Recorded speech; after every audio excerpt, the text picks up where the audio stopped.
بسم الله الرحمن الرحيم الحمد لله رب العالمين والصلاة والسلام على سيدنا محمد وعلى آله وصحبه أجمعين.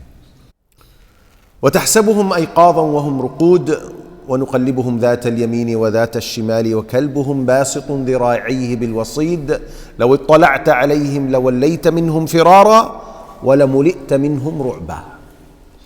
And you would think them awake. You will explain. While they were asleep. And we turned them to the right and to the left, while their dog stretched his forelegs at the entrance. If you had looked at them, you would have turned from them in flight and been filled by them with terror. Another means of support, another indication of response to their dua is this ayah. Someone lying down for a long period in one position will get into another problem, bed sore and ulcer, what do you call it? The pressure ulcer. When you sleep on your body, on one side of the body, back, right, left, whatever, for a long period, and this long period, we're not talking about weeks, we're talking about days. You will get bed sore, you'll get some ulcers in your body. That's why people who undergo surgeries, one of my relatives had skin cancer, and she was placed on a bed that had moving sand under it. So this blood would circulate. Otherwise, she would have gotten these ulcers all around her body. So Allah Azza wa Jal, at that time there were no moving sand beds. So Allah Azza wa Jal caused them to move constantly from the left to the right, from the right to the left. So as to protect their bodies from ruin.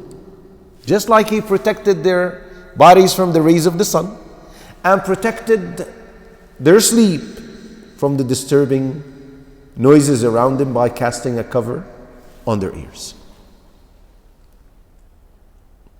Now, the revelation of the surah coincided with the toughest period the Muslims were going through in Mecca.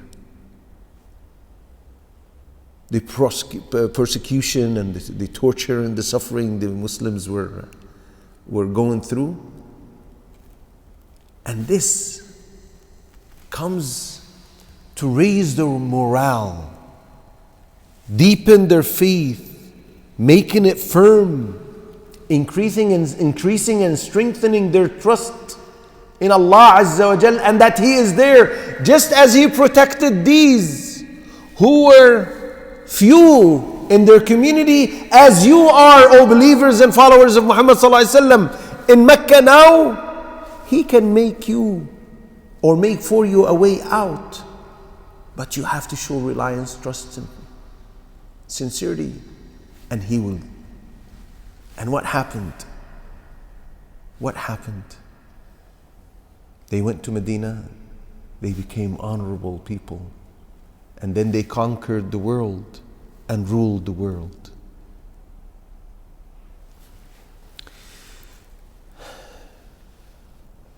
وَكَلْبُهُمْ بَاسِطٌ ذِرَاعِيهِ بِالْوَصِيدِ. Their dog was at the mouth of the cave, protecting them from anyone who would have come trying to harm them in any way. لَوْ اطَّلَعْتَ عَلَيْهِمْ. Allah Azza wa Jal, this is another form of support. If you had looked at them, you would have turned from them in flight. You would run away from the way they looked. Allah Azza wa Jal made them appear as if they are awake, but they're not. That's scary to people. When you walk up to someone and he is asleep and you think he's awake and you're looking at him or talking to him and he's sleeping, he's not responding to you, right? But you're looking at him. Fear will start creeping up to your heart. Allah Azza wa Jal said, وَلَمُلِئْتَ مِنْهُمْ رُعْبًا. Not only your heart, but you entirely will be filled with terror, will be overwhelmed with terror, so that no one would even think of coming close to them. From distance they see them, they became scared and they left. Another form of protection from Allah Azza wa Jal. Allah Azza wa Jal says, وَكَذَلِكَ بَعَثْنَاهُمْ لِيَتَسَاءَلُوا بَيْنَهُمْ قَالَ قَائِلٌ مِّنْهُمْ كَمْ لَبِثْتُمْ قَالُوا لَبِثْنَا يَوْمًا أَوْ بَعْضَ يَوْمٍ قَالُوا رَبُّكُمْ أَعْلَمُ بِمَا لَبِثْتُمْ فَابْعَثُوا أَحَدَكُمْ بِوَرِقِكُمْ هَذِهِ إِلَى الْمَدِينَةِ فَلْيَنظُرْ أَيُّهَا أَزْكَى طَعَامًا فَلْيَأْتِكُمْ بِرِزْقٍ مِّنْهُ وَلْيَتَلَطَّفْ وَلَا يُشْعِرَنَّ بِكُمْ أَحَدًا. And similarly, by the will of Allah, we awaken them that they might question one another. Said a speaker from among them, how long have you remained here?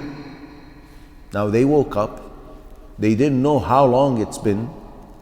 They were sleeping.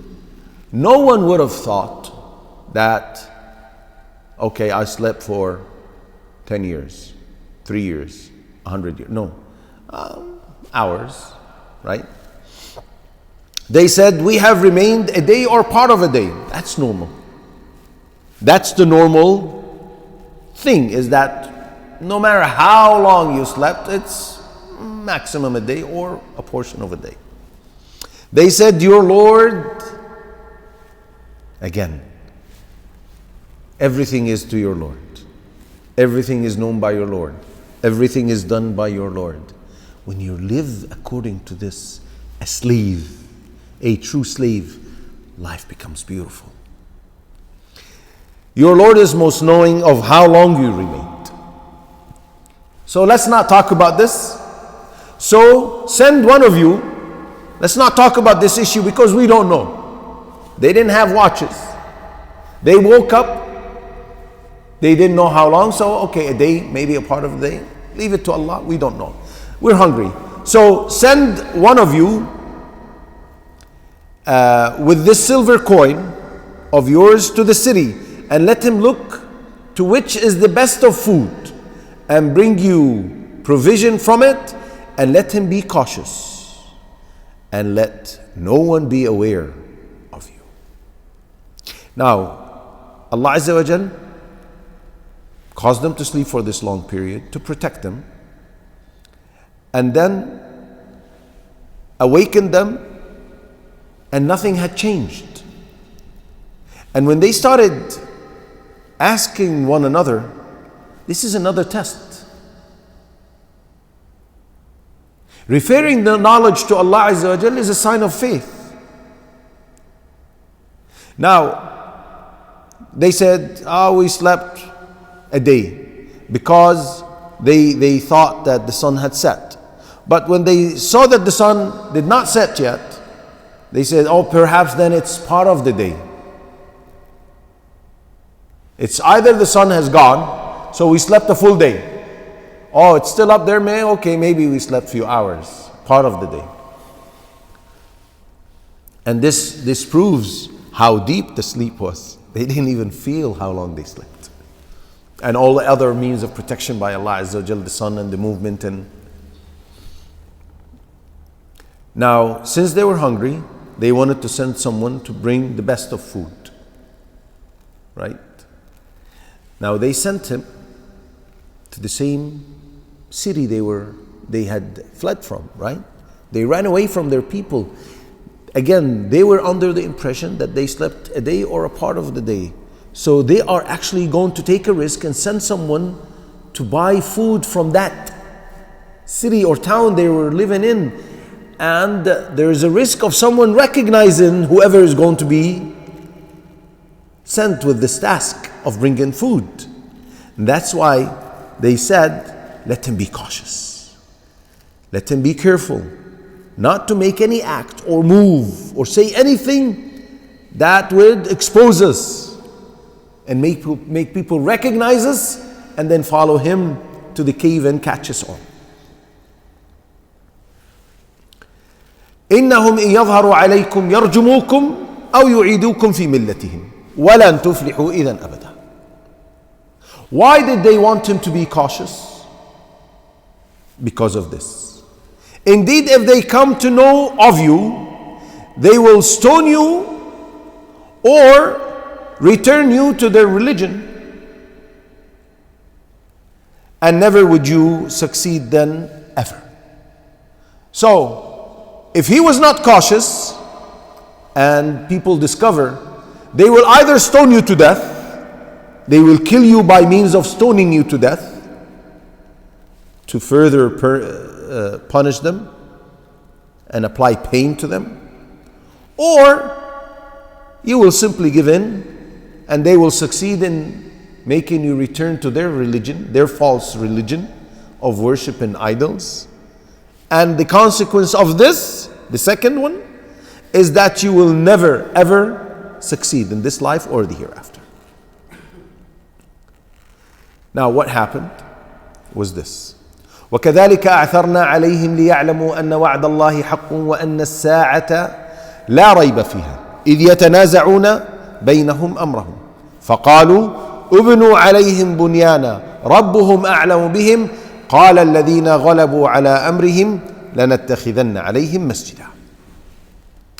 And similarly, we caused them to be found, to be discovered, that they who found them would know that the promise of Allah is truth and that the hour there is no doubt about.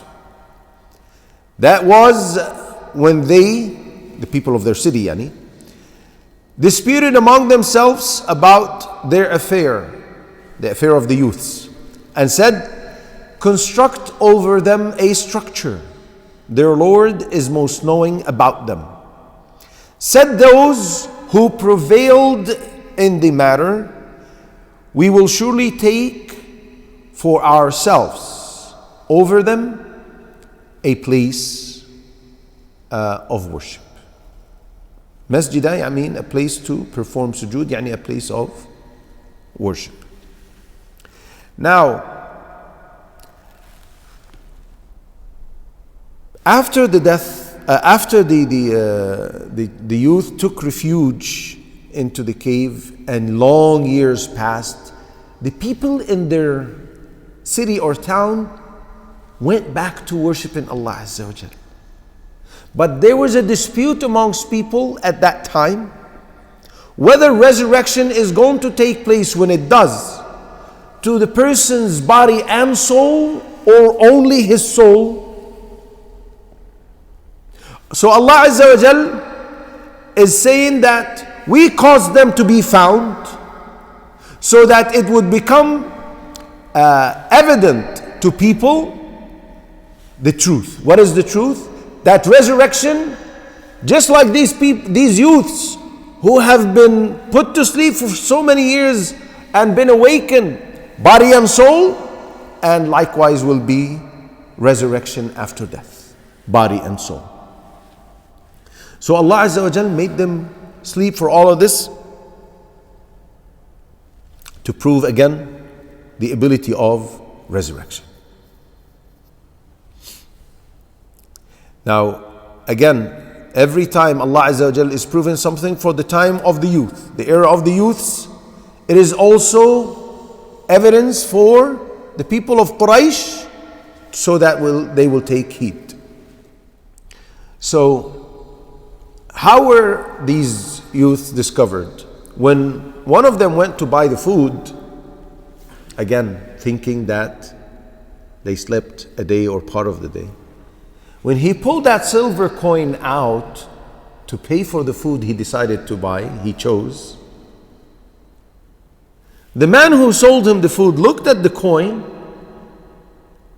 and saw something that is very long ago, existed long years ago.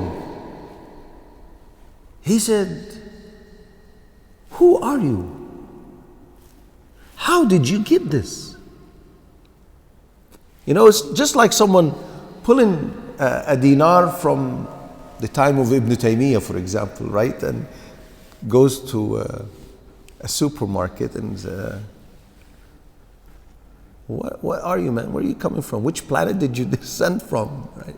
This is exactly how their people reacted. So the boy didn't know why he was finding this coin strange, because he didn't realize what had happened. So his matter, but he noticed that people in general were, number one, different than the people he knew. He didn't recognize faces. And number two, he recognized that people were nice and kind. There were no idols, which made him comfortable. So people recognized, because their story had been conveyed years after years. People were talking about this group of youths who took refuge into one of the caves around us, and no one found them. People thought that they died.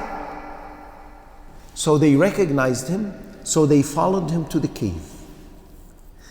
And the books of tafsir say, as soon as he walked into the cave, Allah caused them all to die, the youths. Why was that? Mission accomplished. The ability of resurrection was proven. After so many years, this has been put to real life. People saw it with their own eyes. They heard of them few hundred years ago, and now they see these youths in front of them before their own eyes. So the point was to be made was made, or which was to be made was made. And when this happened, the people of the city or the town said, let's construct over them a structure.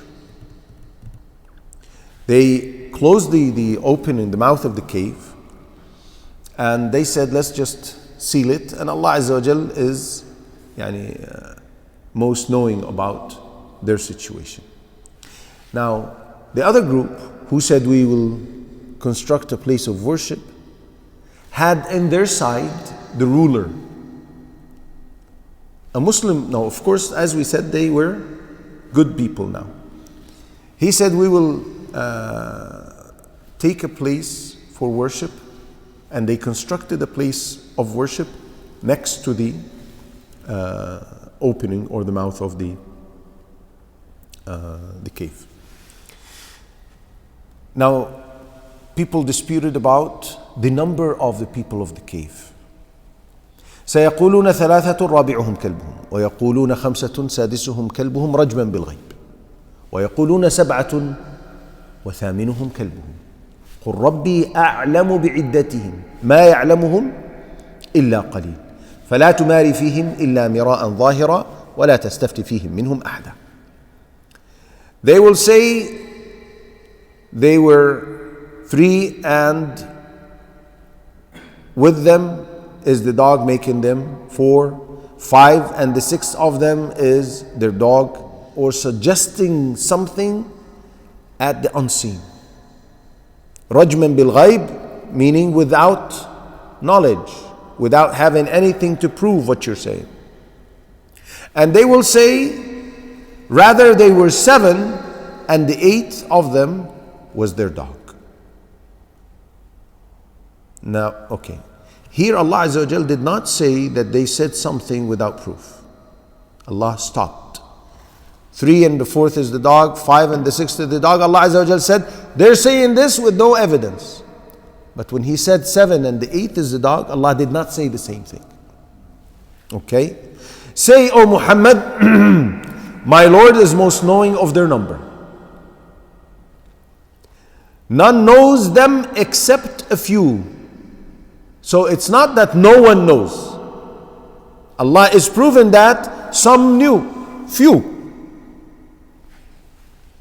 So don't argue about them except with an obvious argument, either evidence from the Quran or something that is for sure. And do not inquire about them among the speculators from anyone. Allah is talking to Muhammad sallallahu alaihi wasallam about the dispute that people will have in his time when this will be revealed. Some will say, oh, three and the fourth is the dog, and so on and so forth. These are the people of the book. But as these scholars of tafsir, some of them say, when Allah stopped and did not say after saying 7 and the 8th is the dog, this is an indication that this is, or this was, their number. However, one of the beautiful statements I read for one of the scholars, in one of the tafsir, is that there is no benefit of knowing whether they're 3 and the 4th was the dog, 5, 6, 7, 8, 9, 10, 50. Doesn't matter. What matters is the point behind the story, is the concept, is the theme of that story. What do we benefit? What do we learn? How big is the cave? Which mountain was it on? Which part of the world is it on? How many people were there? It doesn't really matter. So Allah Azza wa Jalla is telling Muhammad sallallahu alaihi wasallam not to argue with the people of the book